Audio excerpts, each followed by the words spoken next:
Okay, good morning, everybody. I think tomorrow you should hand in your little paper. Um, Hopefully you're more or less done. Uh, any question for this? Yeah, just send me an email and attach your PDF file. This will work. And any questions due to this? Yeah.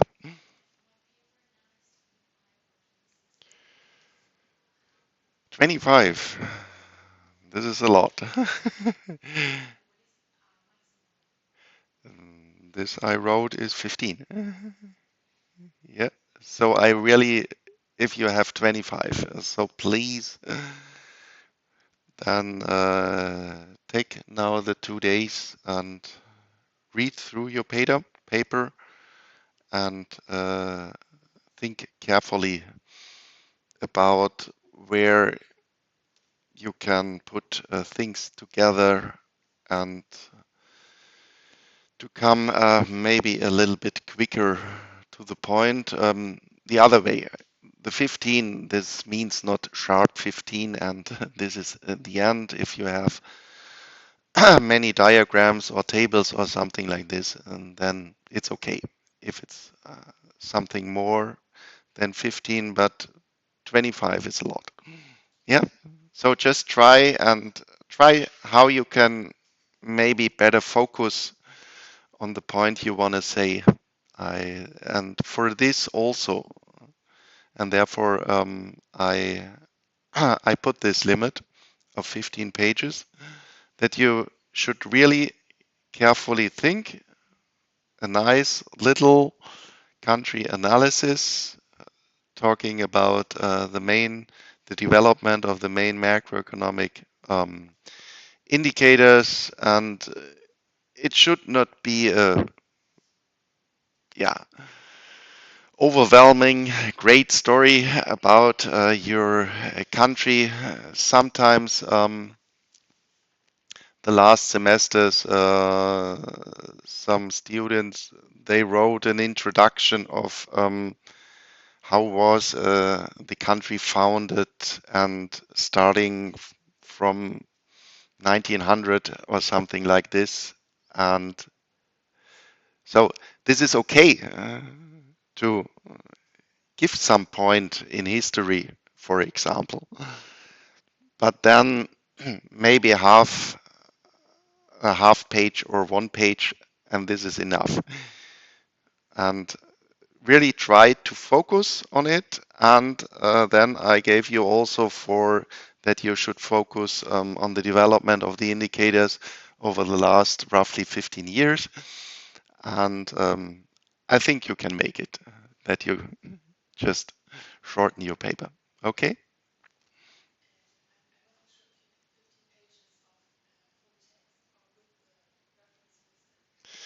Yeah, in general, if your if your paper is 15 pages or 16 or something, then it's okay, and then you have.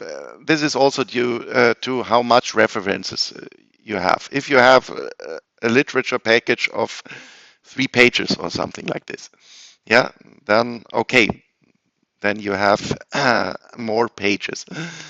But also you had now time, yeah, 1.5 months roughly to write your paper. So if you have 1 page of references, this is also okay. Yeah, if you have more, of course, it's also okay, but then you have 1 or 2 pages more. Yeah, 14. Okay, let's see. Yeah, it's okay. So uh, if you want to write a PhD, not a PhD, a BA thesis, bachelor thesis, then I say roughly 40 pages. 40. Yeah, 40 pages. You have 3 months time to write your BA, your bachelor thesis, and Uh, yeah, this limit I took from my PhD advisor because he also said, well, you should focus 3 months, or when I have written my diploma thesis, we had, I think, 4 months to write our diploma thesis. And then he just said, well, stay focused these 3 or 4 months. And if you really carefully do this, you are not, he said, well, you are not able to write more than 40 pages because you have also another life. You are still studying, and that's it. And then I also had, yeah, more theoretical um, PhD topics, and there I had even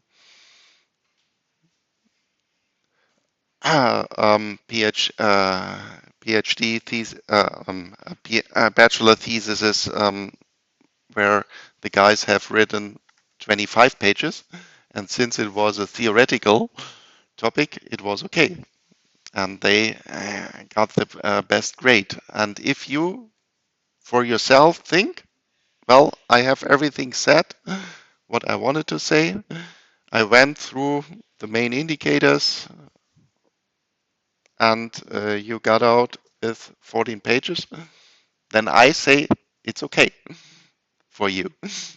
We see what is it, what your content will be.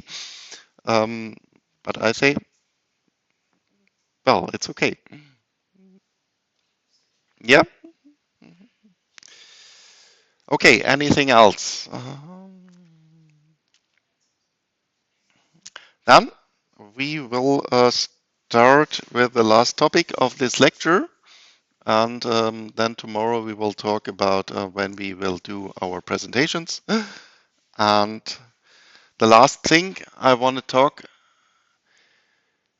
about in this lecture is the so-called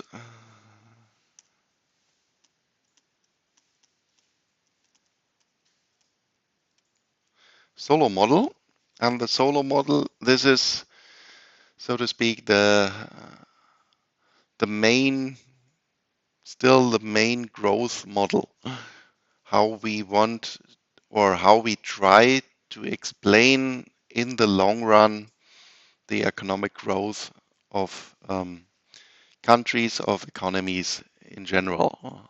And yeah, we want just to develop together this model from the beginning, and therefore some I didn't prepare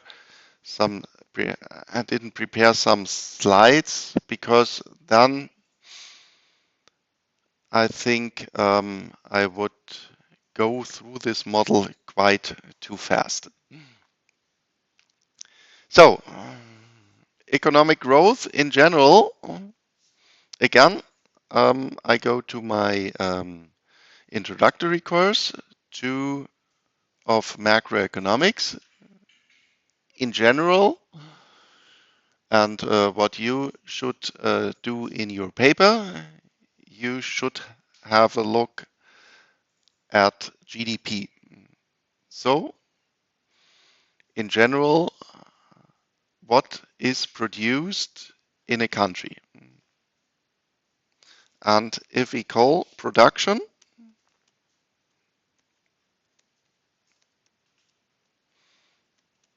as Y, and do you remember what are the main input factors of production? How do we model this? So Y is GDP. This is for Germany, 4.31 trillion euros in 2024. And how is it produced when we take the production side? What are the main input factors? from a macroeconomic point of view. How do we model to produce our chair, our table, and then everything what we are producing in general? Yep. Yep. Yeah. Yes, of course. So this will be dependent on K, capital, and L, labor.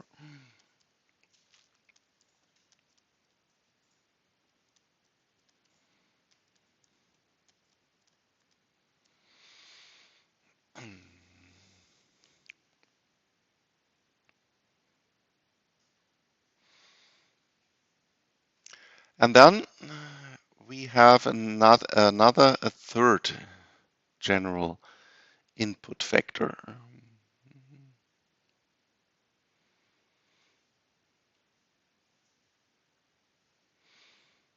This I also introduced in my macro course.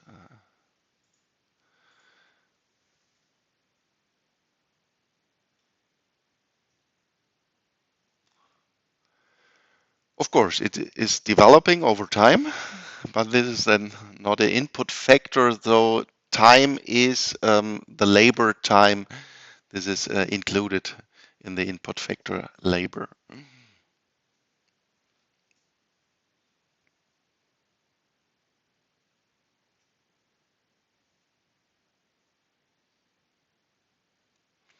Yep. Pardon? Okay, there is a possibility to also take raw materials, but then we say, okay, this should be included in capital.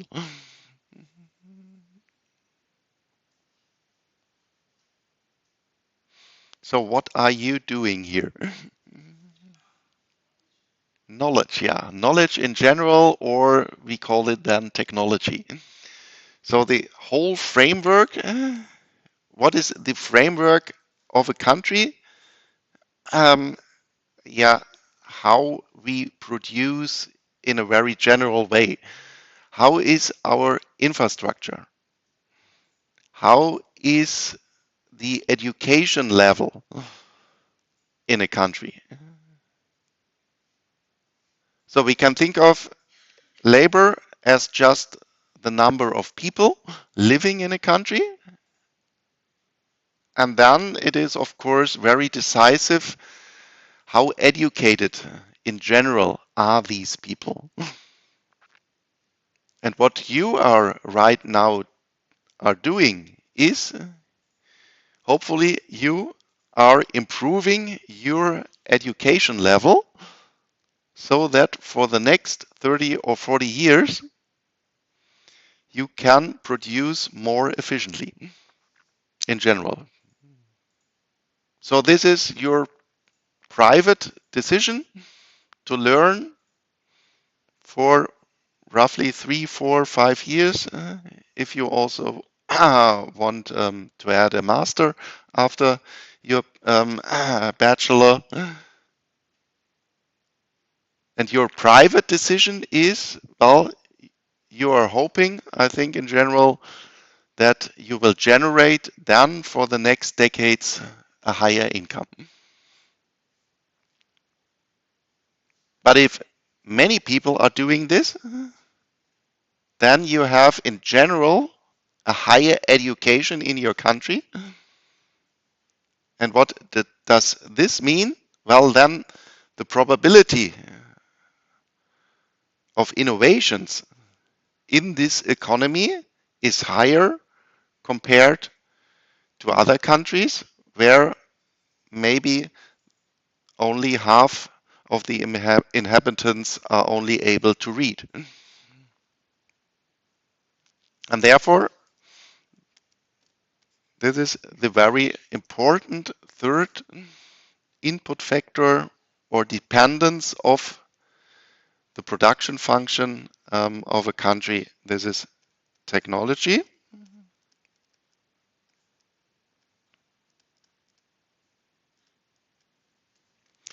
And to be a little bit more simple or simpler, we say that this technology factor in general adds on labor, so to speak, on the education level. So that we then model this like K and A, the education level, times labor, and labor is then roughly the number of people in your country.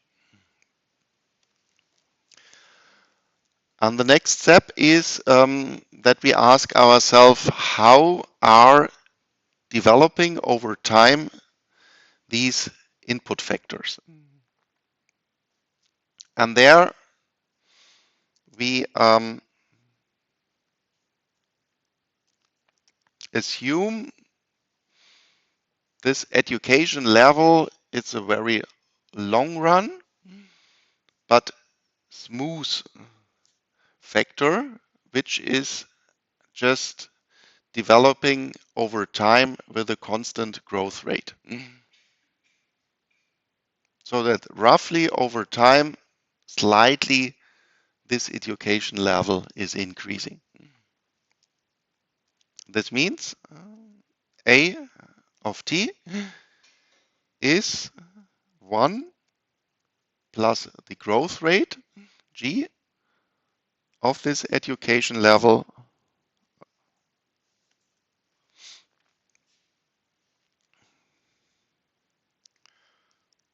sorry, so the change, this is introduced as A dot times A of t. So this is the time derivative of the education level. So the change,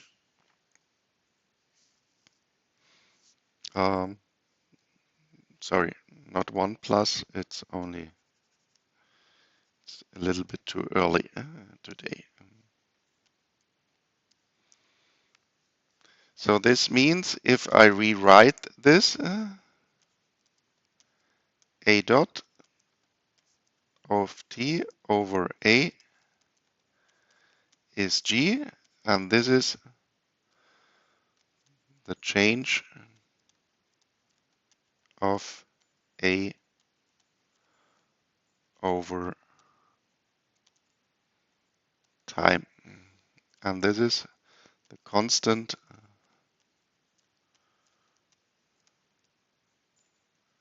growth rate of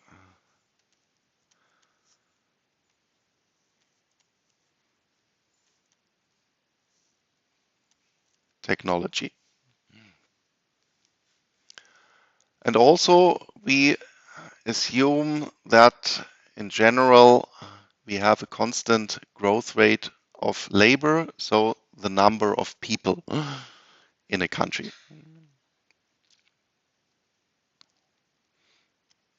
This then means L dot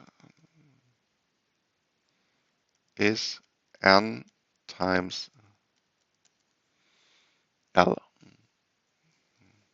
or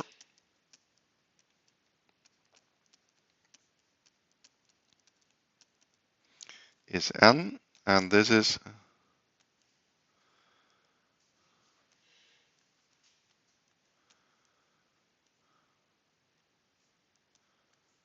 constant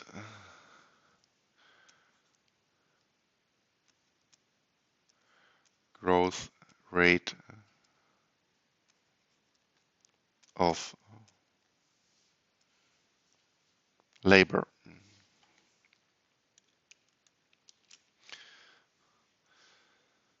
So, and now comes the economic point of view into our model, and we ask ourselves, how is capital developing over time? So, oops. k dot of t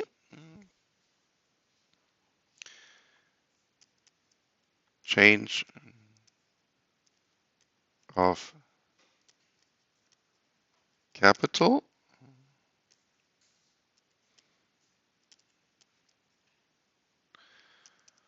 over time. And, well,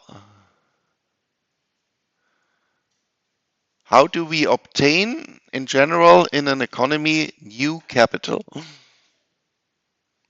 So we are starting from some capital stock, and how is it increasing in the future? What are we then economically are doing? Yep.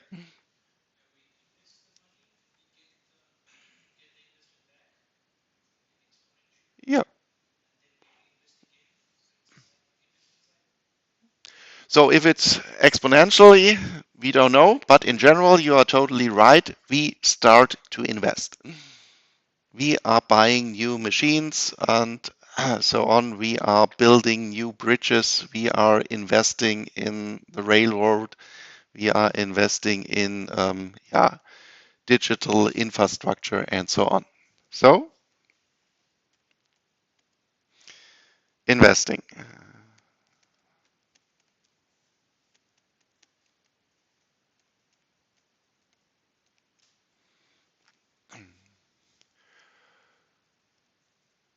If we invest, we are creating new capital. So, but we are starting with a capital stock. Today we have capital. We have here our tables, we have our buildings and so on. What is happening to our capital stock over time? Maybe you have done this in your business administration courses or in investment and finance courses and so on. What are you in your enterprise? If you are evaluating your enterprise, you are doing this right now because in the end of December you have to hand in your report, your yearly report, and then you are just adding up how many computers I have, how many cars I have, and so on. And what are you doing then with your capital stock in your yearly report? Yep. Yes. So because over time your capital stock is, so to speak, devaluating. So you have not in the future the same capital stock as today. One reason is you are investing, but your capital stock you have today is devaluating over time, and this we call depreciation. So therefore, we have to subtract the today's capital stock, K of t, because this is still there, but it is not as large in the future as today. And therefore, minus the depreciation rate. This is a delta, Greek delta.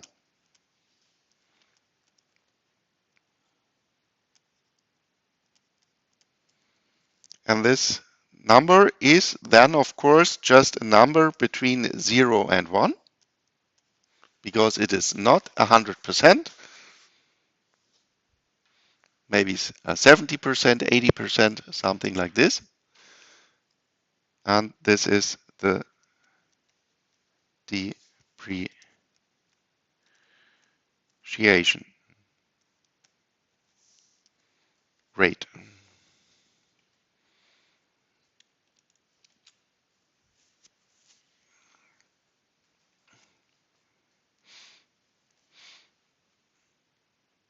Well, and now we have to talk about this investment because this is a new variable. In another step, we just ask ourselves how is how looks like this production function. But we have here another variable, the depreciation, not the depreciation, the investment, and then we have to ask ourselves where is this investment coming from? And for this, again, your introductory course in macroeconomics, there we had the circular flow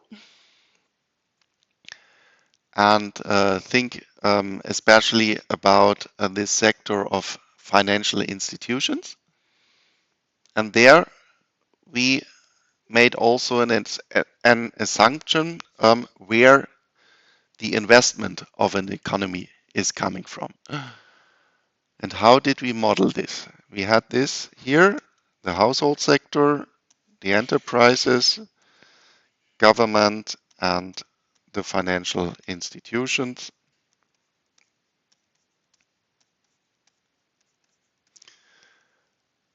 And what was the inflows in general to this sector and what was the outflow? Do you remember this? Yeah? Yes. So this was SH, SG, SE.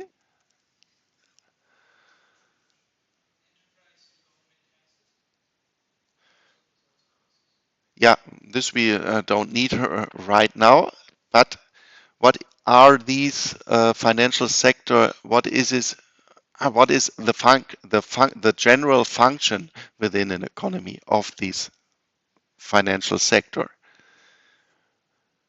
when they have collected all these savings? Yes, they give out loans, and for what?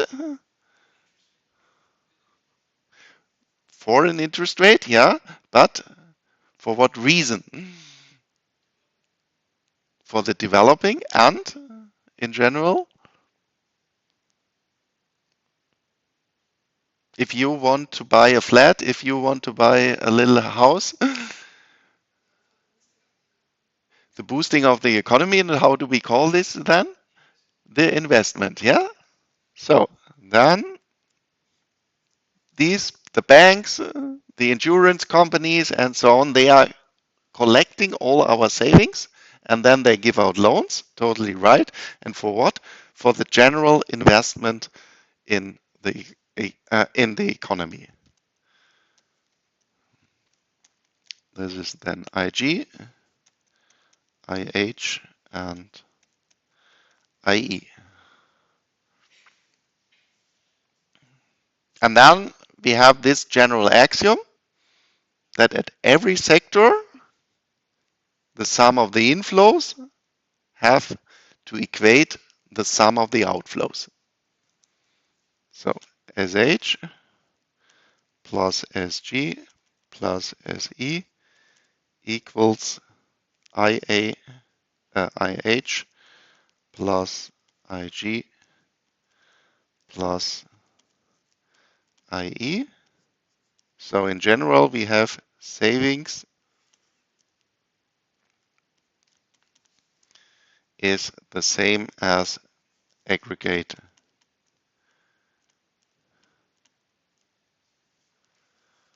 investment. Well, and now here we have production. So GDP. This is the view from the production side. And then we had also another view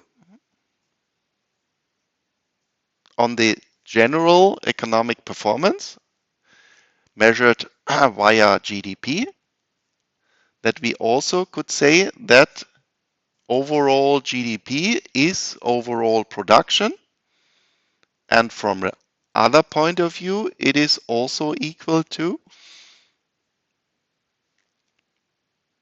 because we are working in the companies, in the enterprises, and we obtain for our work salary, so in general our income. So this other point of view, is then, so to speak, the supply side, but all what we are producing is then the same as the whole income in our economy. So this was supply, but this then equates total demand, and this is then total income. And now we are going to the household sector. If we have earned this total income, what is our general decision what we are doing with this income?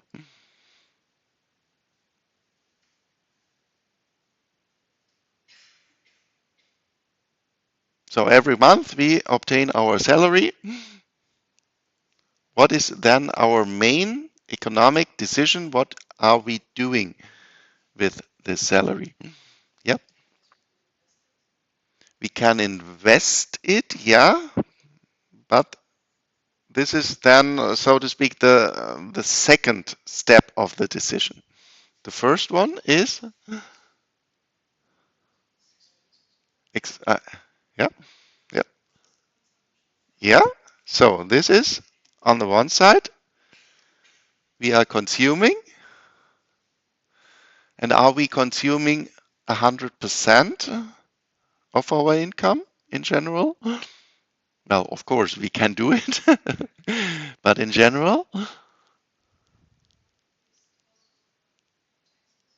we pay taxes. Okay, we didn't want to make it too complicated, so we didn't look right now on this government sector that we also have to pay taxes. But in general, when we are not spending 100%, what is also our decision? What are we doing with our income? Yep. Yeah. So this is the very general decision of, well, I'm consuming 80, 90% what I'm earning because I want to make holidays, I have to eat, um, and so on. The main part, but then I just put some part what I am saving, and of course, in the second step, you are also then right because then I'm starting to invest. But at the first step, I just put some money away for the future, so to speak, and this is the saving. So consumption and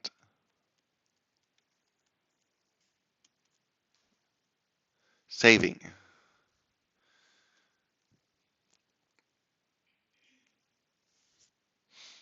And now we assume,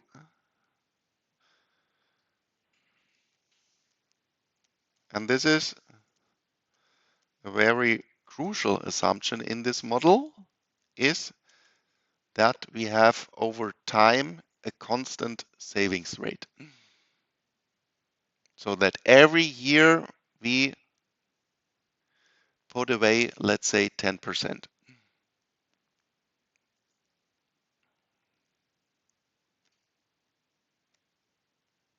Constant savings rate S over time. What is then total savings?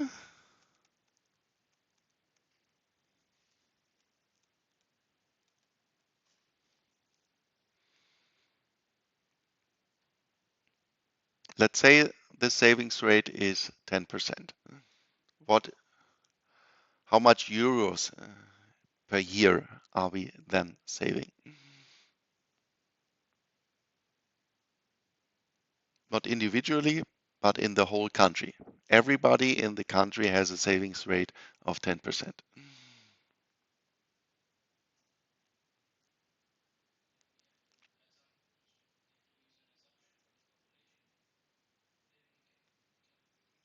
Yeah, we already have an assumption from which aggregate we are saving from our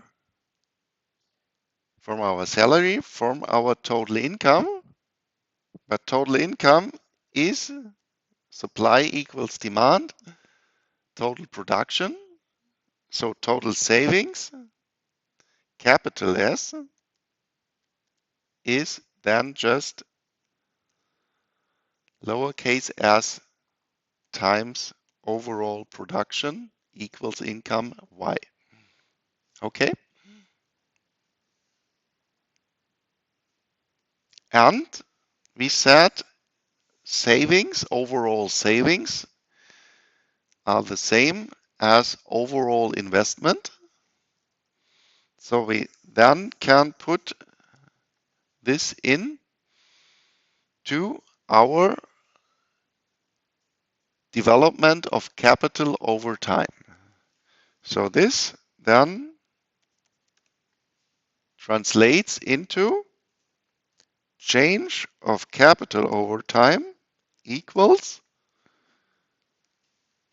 total investment. Total investment is the same as total savings. Constant savings rate means total savings is savings rate times total production. So this is then lowercase s depending on capital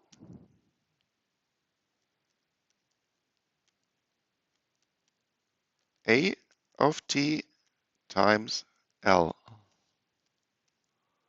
of t minus delta k of t. And this is the central equation of our model. With this equation, we are describing the whole economy.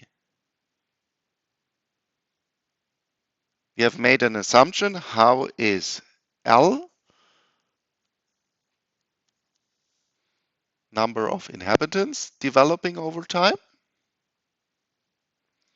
We have made an assumption about the technology parameter. How is this developing over time?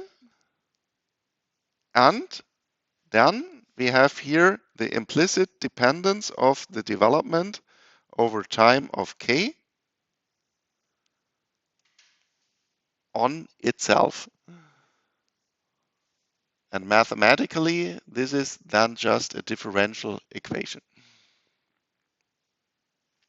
And this now we try to solve. And for this, of course, we have to make an assumption. How is this general production function? How does this production function looks like? And about this, we have also talked in our introductory course of macroeconomics. How are we modeling in general total production?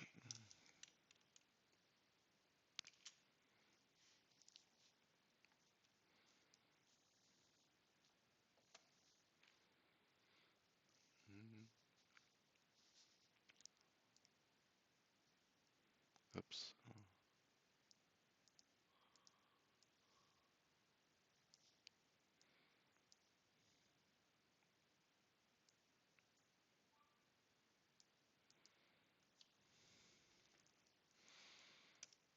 And let's try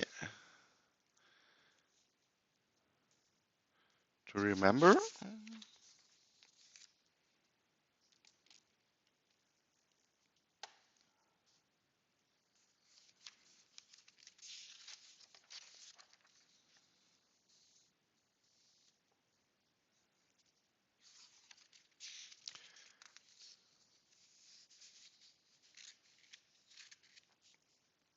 how we have modeled production.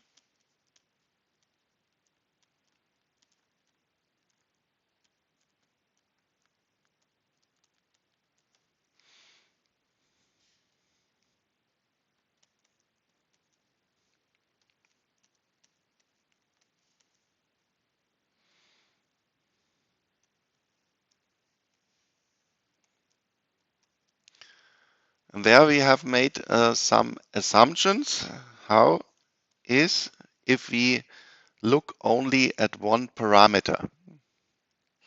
Let's start with y depending on k.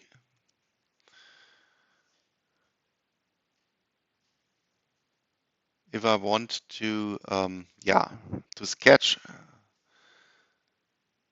the graph, this dependence on capital, how did we do this?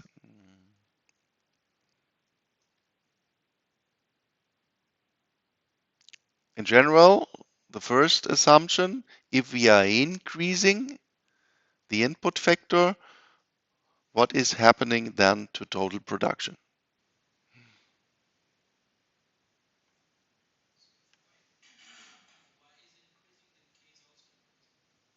It's the other way around. The input factor is K. Yeah. So if we are increasing the investment, if we are increasing capital, then of course also production should increase.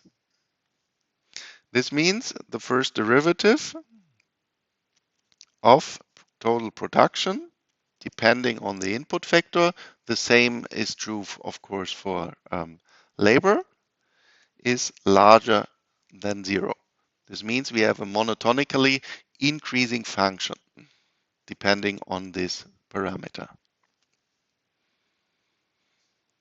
And what is then if we have started to produce and we have reached some specific production level and we are still increasing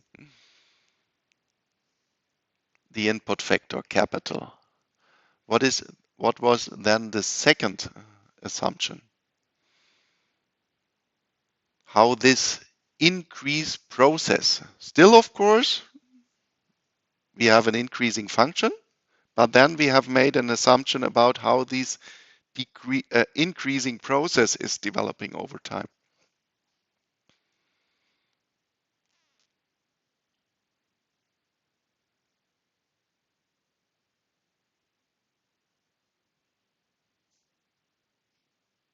So we have assumed if we have reached already a quite high level, then of course increasing capital means still increasing production, but it will be harder, so to speak, to increase still production. So that over time, the change or the increase of production, increasing capital, will be less and less and less.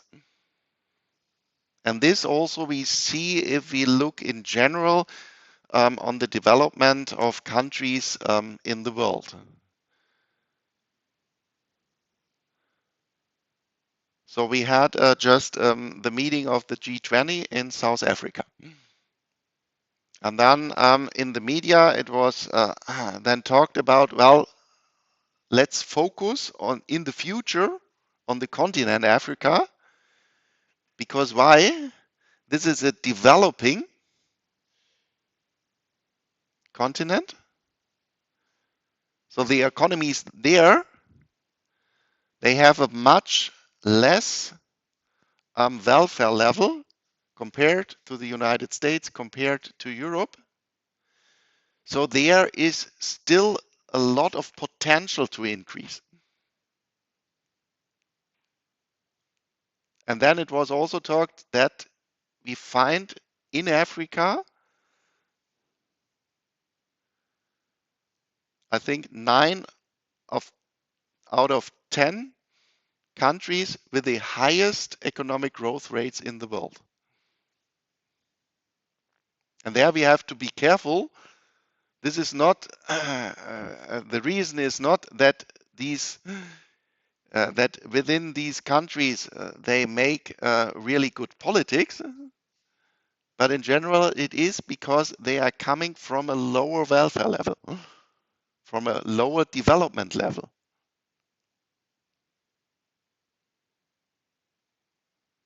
And therefore, the potential to increase economically is much higher than in countries compared to countries which have already a very high level. Think of the magic square for developing countries. We said, well, we would be quite happy if we have an economic growth rate of roughly 1 to maybe 3%. If we go to developing countries in Africa, a growth rate of 2% would be very low for these countries.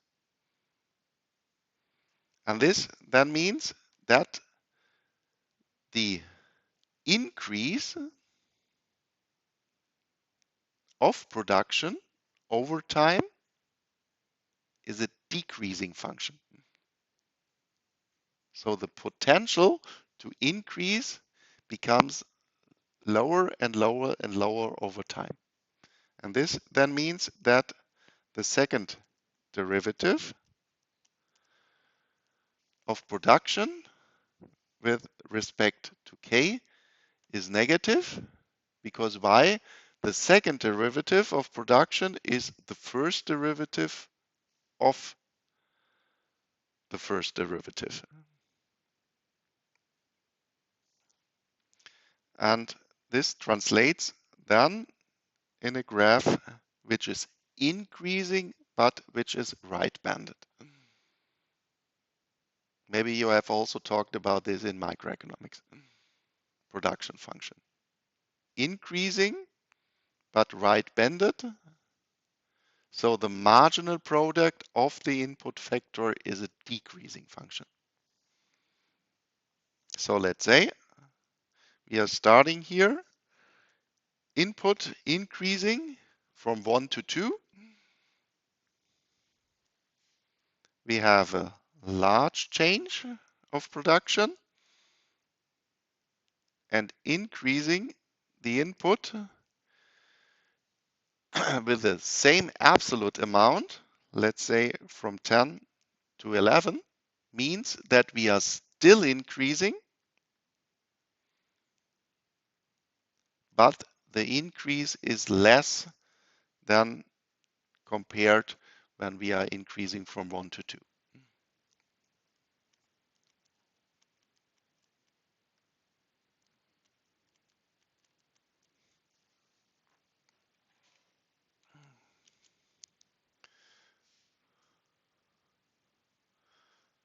And then we also made the assumption,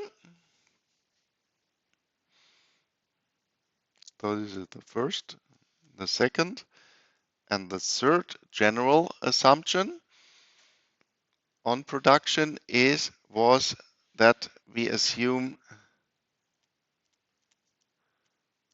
constant returns to scale. And what does this mean? Constant returns to scale. Hopefully you have talked about this also in other lectures.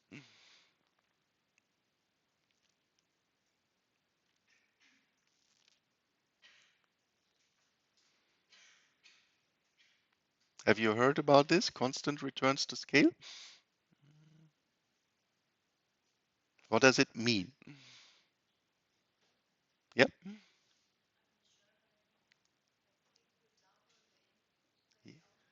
Yes, this is totally true. And this means if we in parallel double every income. So now we do not look only at the change of one variable, but we look at the change. How is how is our production changing if we simultaneously increase all inputs with the same amount. So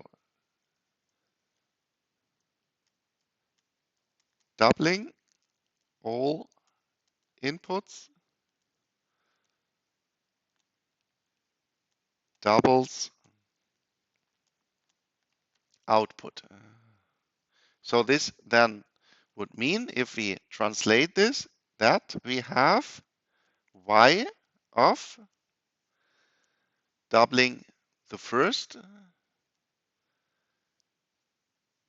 k, doubling the second part, and here we have assumed that these two variables are sticking together via this multiplication. So times 2al means that we are also doubling the output. K A of L. Or in general, this would mean y of some number lambda, which is just a positive number.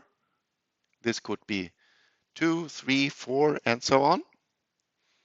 K, comma, lambda AL equals lambda production of our starting level. So technically, we can move out this variable lambda outside the, functional dependence. Lambda is some number larger than 0. And why are we doing? What is the reason that we make this assumption of constant returns to scale?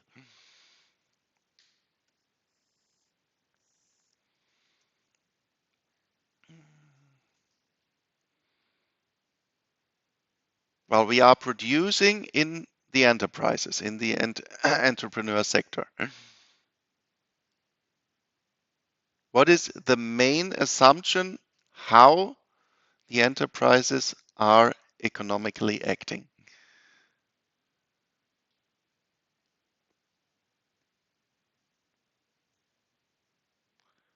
What is their main target? What is their main aim? If you would be the general manager of some enterprise, what is then, in an economic point of view, your general aim?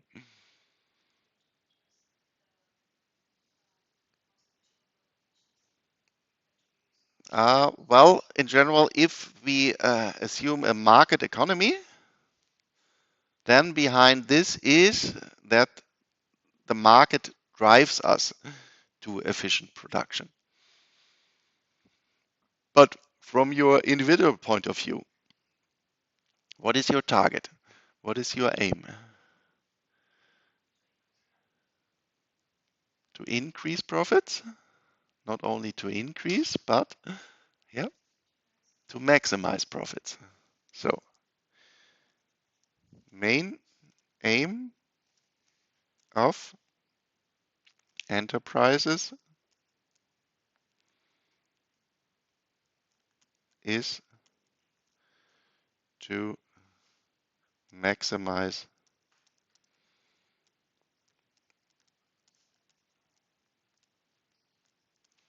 profits.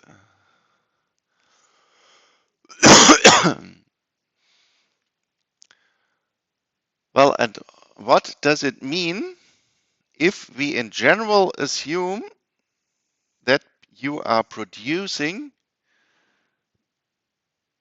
with a production process which exhibits constant returns to scale? What does it mean for your profit for your profits which have maximized your profit? What does it mean when you are producing with a production process of constant returns to scale for the level of maximized profits? How large is it?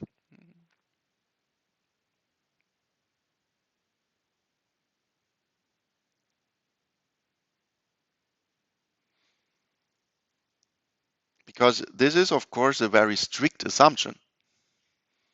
And if we make this very strict assumption, then there has to be a reason why we are doing this.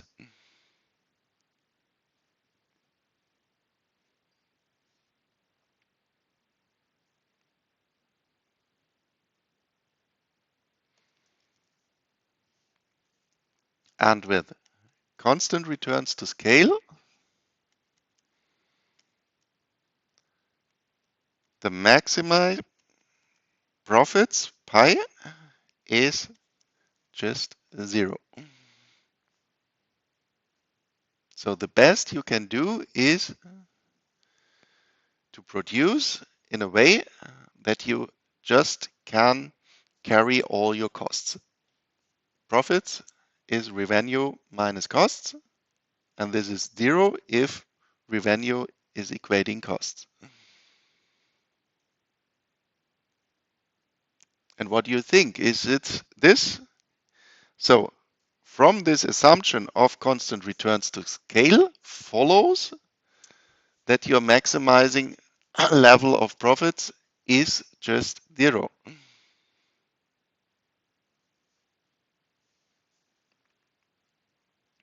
Is this a good property for your model?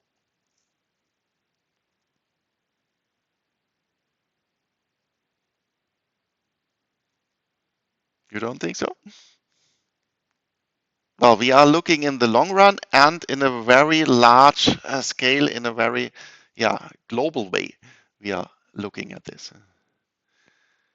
And with a global point of view, we in general assume that there is very much competition, even between dictatorships. They are competing with each other. So behind our model is the assumption, then from a theoretical point of view, that we have perfect competition.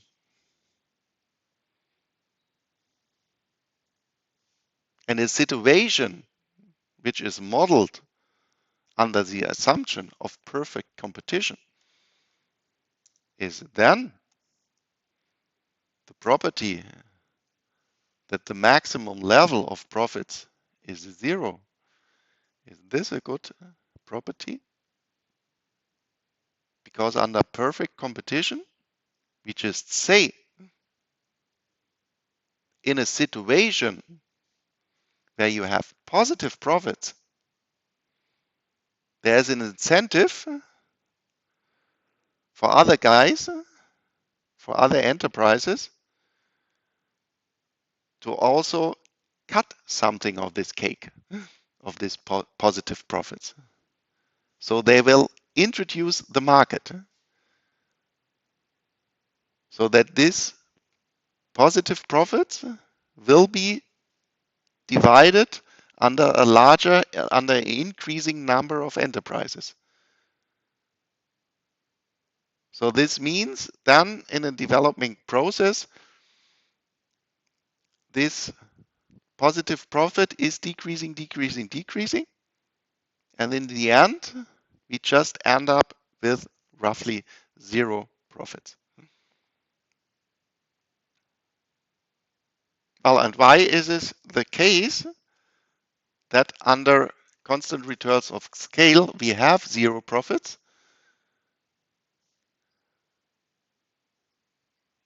Well, we just can make the argument by contradiction. Let's assume the maximum level of profits would be positive.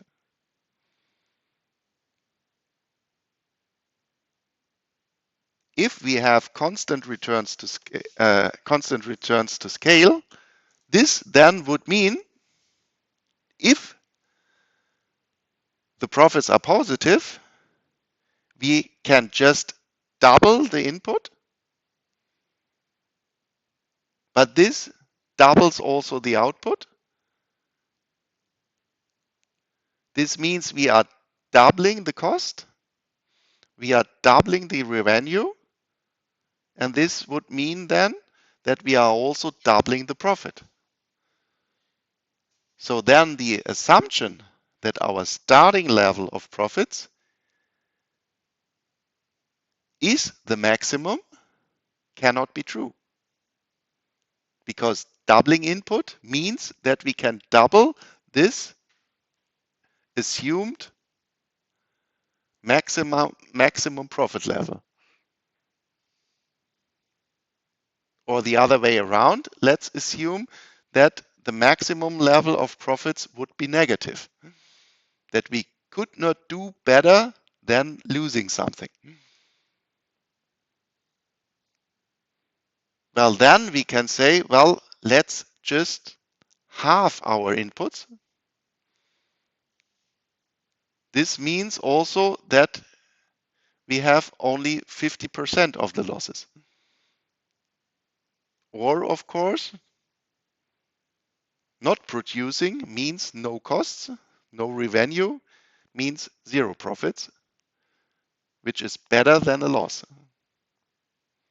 So from this argument of contradiction, the assumption of constant returns to scale means that in optimum we have zero profits in maximum and zero profits in general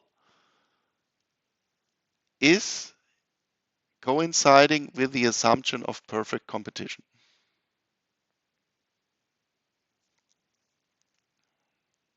So this is relevant for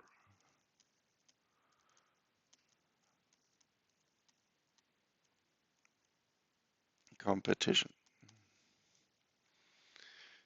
So, and now we are done with all our assumptions for our model.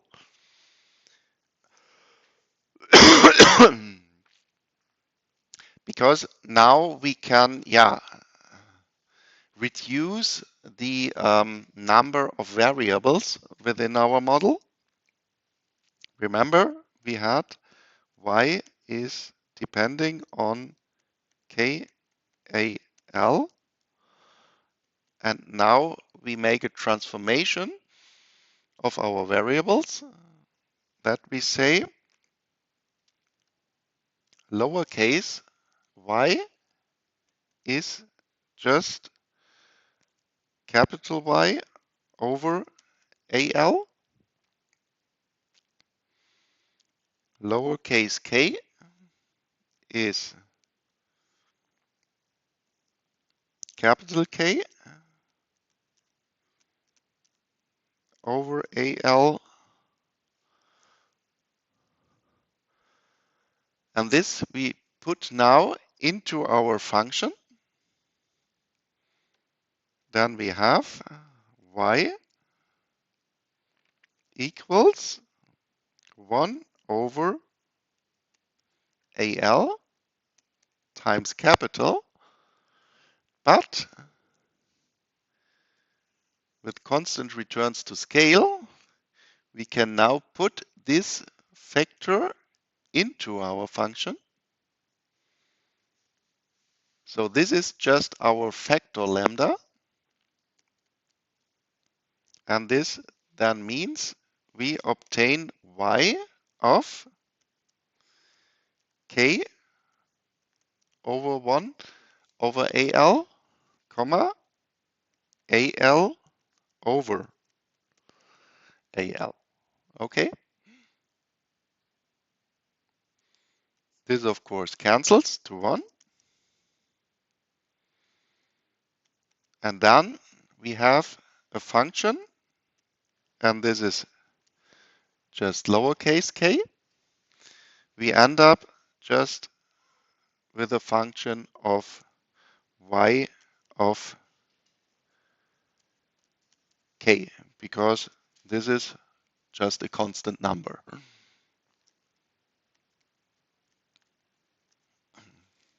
And then, of course, we have to ask ourselves, how is now changing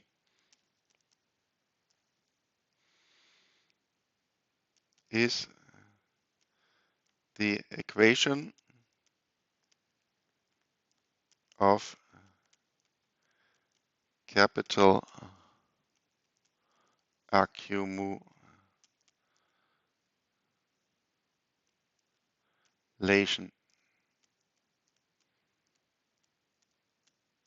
changing.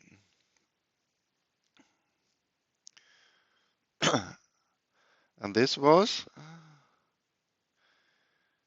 k dot equals s of capital Y minus delta of capital K.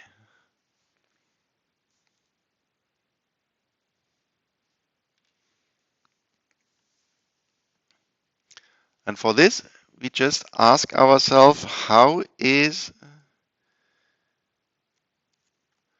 lowercase k, the time derivative, how does this looks like? Because we want, of course, to transform all our variables to so-called labor-intensive variables. So this is the transformation to labor-intensive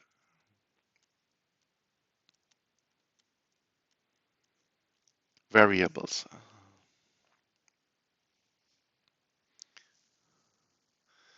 And this means we have a function, the time derivative of y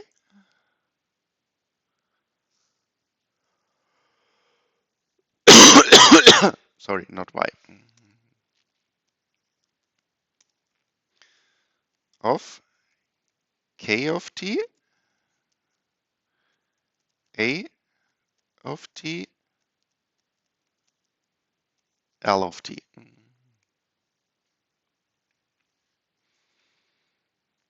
So here we have the ratio of k, a function depending on time, over two other functions depending on y.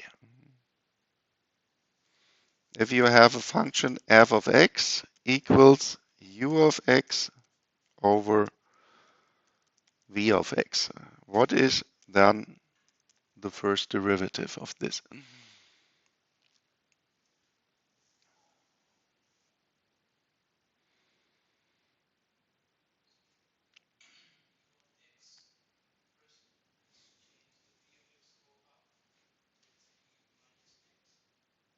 So u prime times,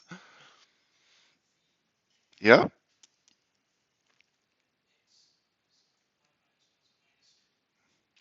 no, not minus 2.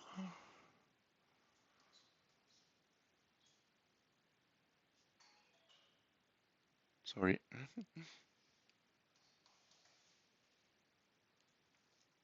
So this is then u times v prime over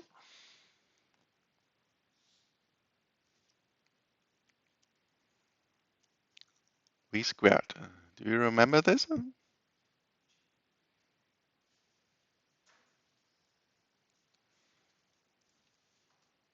But this function in our case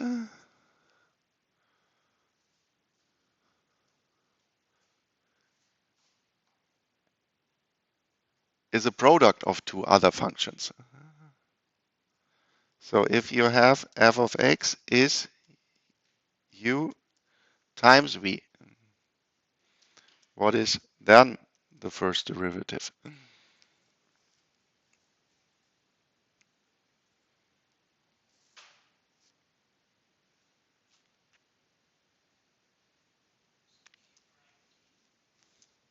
This is then u prime times v plus u v prime. And this now we apply to our model. Then we obtain the first derivative of k dot times a times L minus k times the derivative of this. This is a prime times L plus a times L dot divided by a over L.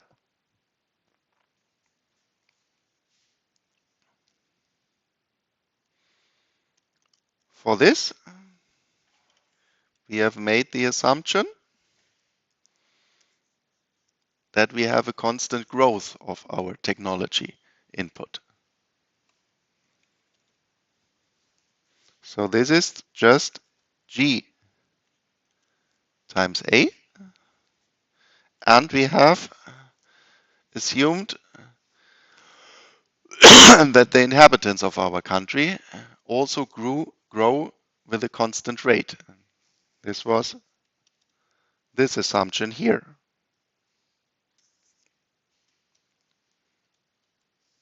So this was N times L. So we obtain k dot is, sorry, this has to be squared,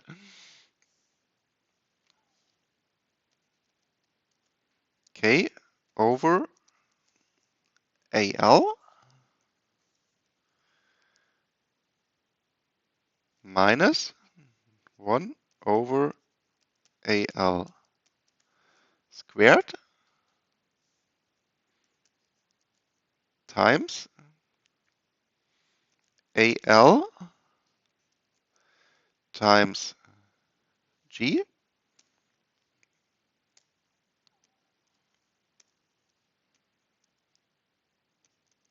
plus AL times N. Then we have here the same variables in front of our growth vectors. So this and this also cancels with the square here.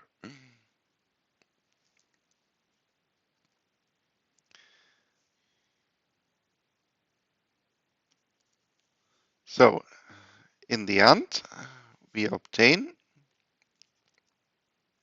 k dot over AL minus, oh, here I have missed a k over AL times G plus N. And though we are almost done, this is our definition of capital, of the labor intensive capital.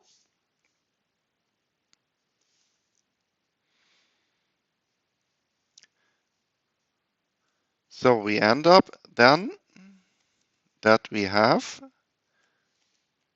k dot over AL equals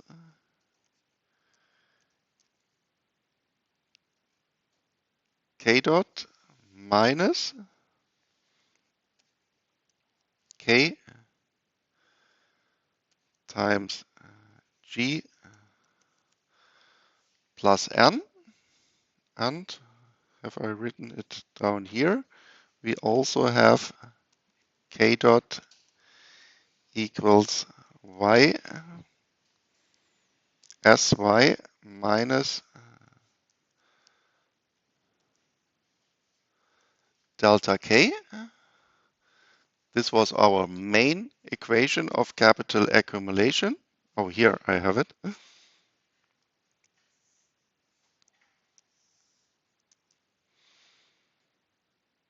So if I divide both sides by A over L,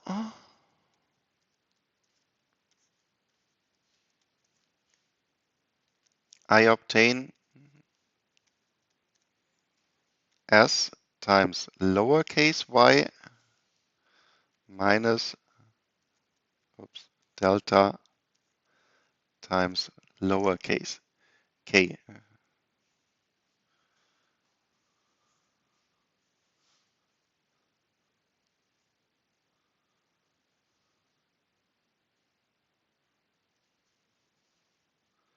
So then this, oops,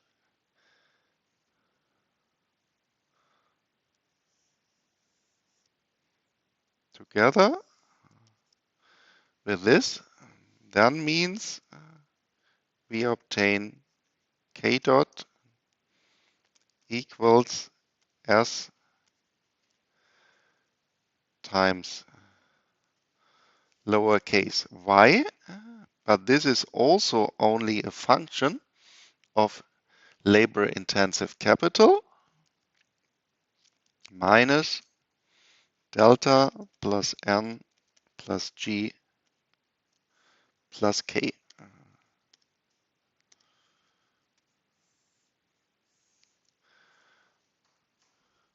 And now we are done, and about this I will talk tomorrow. This is now a function which is only depending on one variable, labor-intensive capital, and our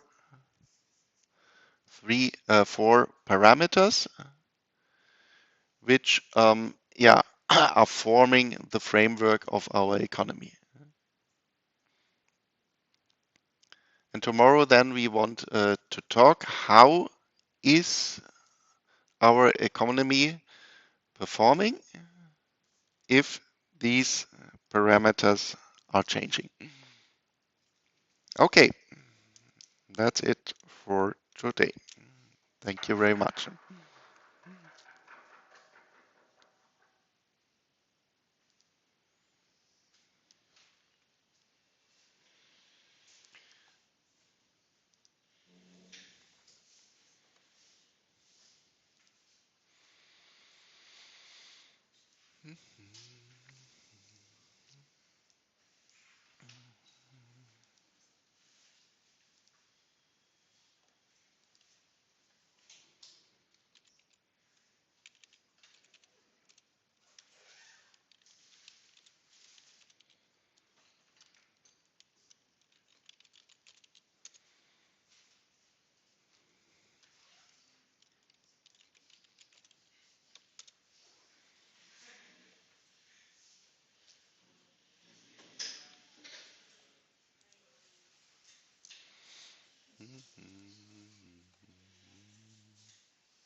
Yep.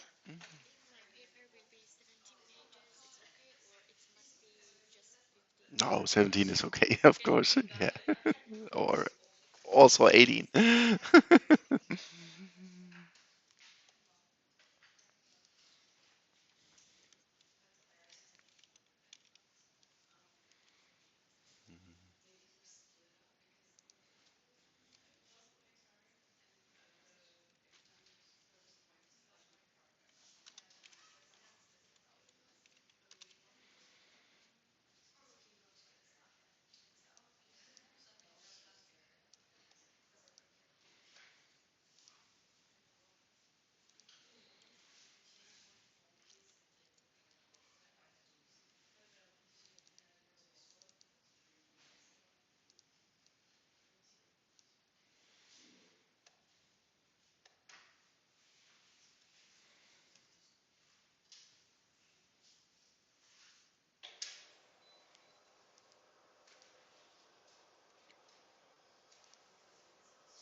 Ja, klar.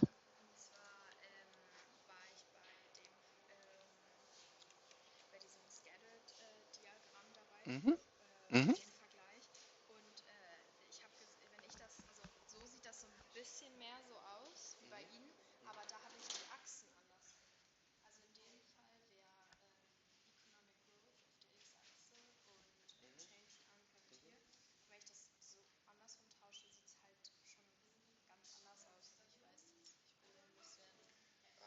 Ja, da müssen wir ein bisschen aufpassen.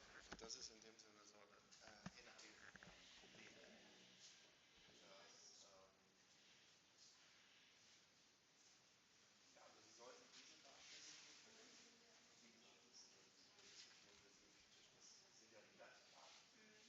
Also, aber was in dem Sinne wichtig bei der Sache ist, Sie haben hier nicht einfach irgendwie einen Preis, sondern wenn man da einfach drauf guckt, sagt man ja, okay, so ungefähr würde ich die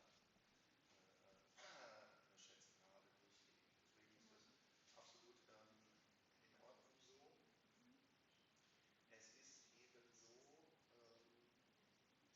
dass die Steigung, die Sie hier rauskriegen durch die Linearregression, ist nicht einfach die Steigung, also der Kehrwertentsteigung, die Sie hier rauskriegen. Das, hat, das hängt damit zusammen, dass Sie dann die Kausalität umdrehen. Welche Variable ist von welcher abhängig? Und für die Kausalität oder nicht für die Kausalität, das ist Quatsch, für den Zusammenhang dieser Variablen ist ja eben entscheidend, ja, wie stark korrelieren die dabei. Und wenn die Korrelation jetzt 1 wäre, also 100%, die alle auf einer Geraden liegen würden, dann würden Sie umgekehrt, dann wäre es egal, welche Darstellung Sie wählen, dann würden Sie jedes Mal die gleiche Steigung dabei rauskommen, aber die ist bei Ihnen ja eben nicht 100%. Und dann kann man im Allgemeinen zeigen, dass eben das Produkt dieser beiden Steigungen gerade ihr Korrelationskoeffizient ist. Also deswegen, Sie sollten jetzt dafür diese Darstellung wählen, weil auch dann können Sie in dem Sinne nachher den Achsenabschnitt als Potentialachse interpretieren. Weil sonst müssten Sie ja den Achsenabschnitt hier nehmen und den dann wiederum umrechnen. Ne? Ja? Weil dann wäre es ja in dem Sinne, dann wäre das ja sozusagen dann die natürliche Arbeitslosenrate und die müssten Sie dann umrechnen in das Potentialwachstum. Und so können Sie direkt den Achsenabschnitt als Potentialwachstum, was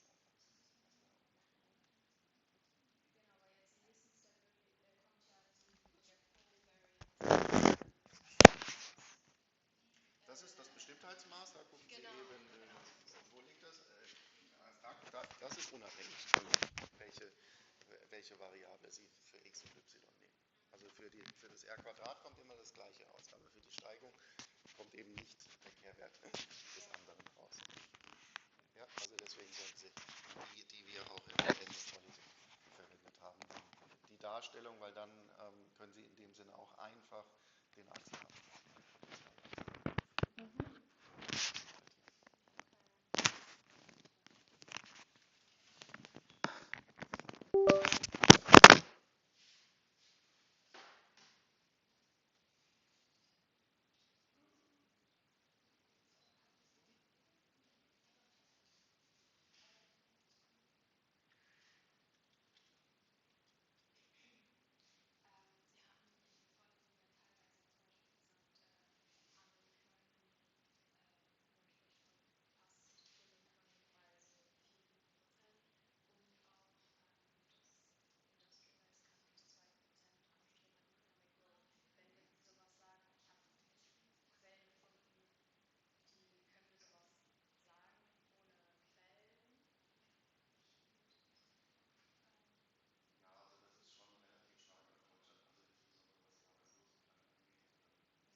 So,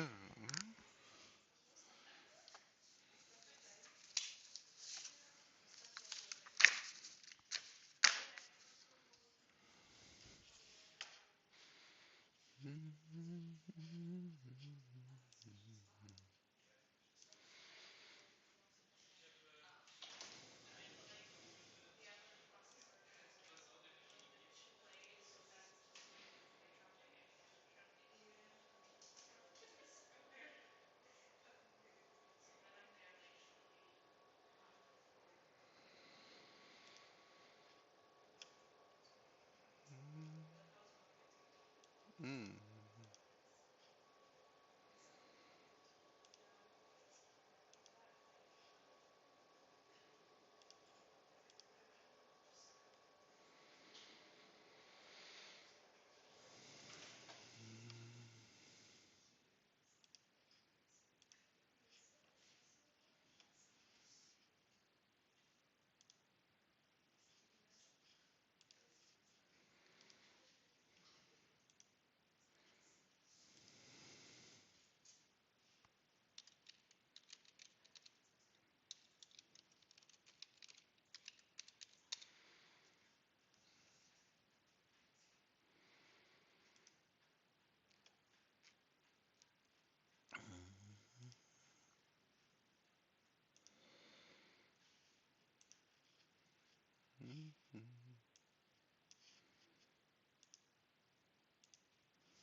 test 1, 2, 3, 4, 5, 6.